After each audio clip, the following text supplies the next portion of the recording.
Hello and welcome friends. तो कैसे हो आप सब। जैसे कि आप सबको पता है कि मार्वल की मूवीज एक दूसरे से जुड़ी हुई होती है, तो मैं शुरुआत करने वाला हूँ मार्वल की सबसे पहली मूवी आयरन मैन के एक्सप्लेनेशन के साथ। तो बिना देर किए चलिए शुरू करते हैं।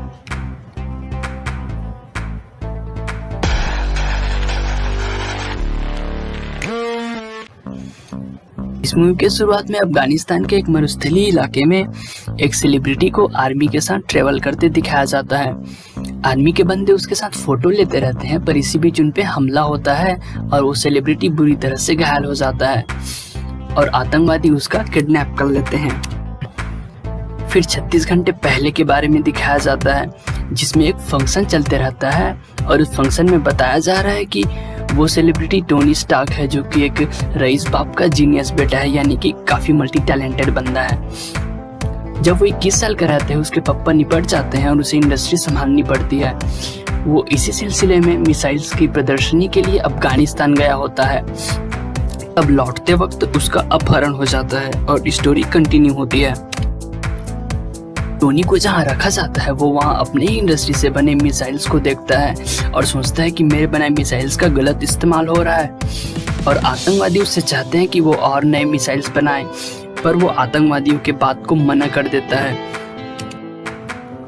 और उसका साथी कैदी उसे समझाता है कि इनकी बात मान लो वरना जान से हाथ धो बैठोगे। वो उनकी बात मान तो लेता है, पर उस गुफा से बाहर निकलने का प्लान बनाता है।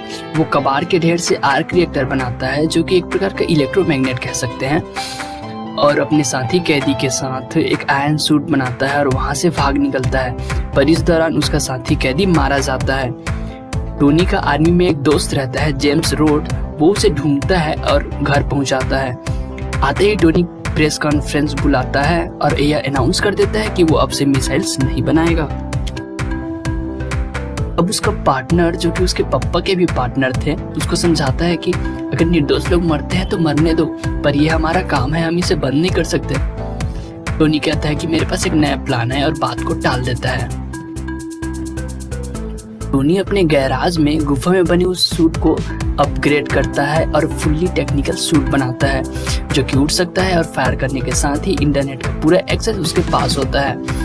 इधर आतंकवादी गुफा में बने उस पुराने सूट के टुकड़ों को इकट्ठा करके जोड़ने की एक नाकाम कोशिश में लगे रहते हैं। फिर एक पार्टी को दिखाया जाता है, जिसमें उसकी मुलाकात शील्ड के एक एजेंट गोल्सन से होती है। वो टोनी से गुफा से बच निकलने का प्लान पूछता है कि आखिर वो एस्केप कैसे कर गया, पर टोनी की नज़र तो अपने असिस्टेंट पेपर पॉट्स पे पड़ती है, जो कि एक निहायत ही खूबसूरत है। तो वो एजेंट की बात टालकर उसके साथ डांस करने चला जाता है। अगले सीन में दिखाया जाता है कि टोनी स्टार्क अफगानिस्तान में फंसे शरणार्थियों को बचाने जाता है और आतंकवादियों के सारे मिसाइल्स नष्ट कर देता है। फिर देर रात उसके पार्टनर को किसी से मिलने जाते दिखाया जाता है। दरअसल वो आतंकवादियों से मिलने जाता है और वो उनसे मिला हुआ रहता है और टोनी के गुफा वाले सूट को रिजनरेट कराते रहता है। जब उसके आदमी आर्क रिएक्टर का छोटा रूप नहीं बना पाते, तो वो टोनी को पार्शियली लकवाग्रस्त करने वाली मशीन से घायल कर उसका आर्क रिएक्टर निकाल लेता है और उसे बताता है कि उसकी किडनैपिंग के पीछे उसी का हाथ था। उसके बाद टोनी की सनक जाती है और टोनी किसी तरह से दूसरा आर्क रिएक्टर लगा लेता है और उनके बीच फाइट होती है। इस फाइट के एंड में उसका पार्टनर बड़े से आर्क रिएक्टर में गिर जाता है और मर जाता है। उसके बाद टोनी एक प्रेस कॉन्फ्रेंस बुलाता है और सबको बता देता है कि मैं ही हूँ आयरन मैन, और ये मूवी खत्म हो जाती है। तो फ्रेंड्स, आपको ये प्रेसिस कैसी लगी मुझे कमेंट करके बता सकते हैं। अगर आपको कोई भी डाउट हो जरा सा भी कहीं पे भी, तो बेझिझक कमेंट कीजिए।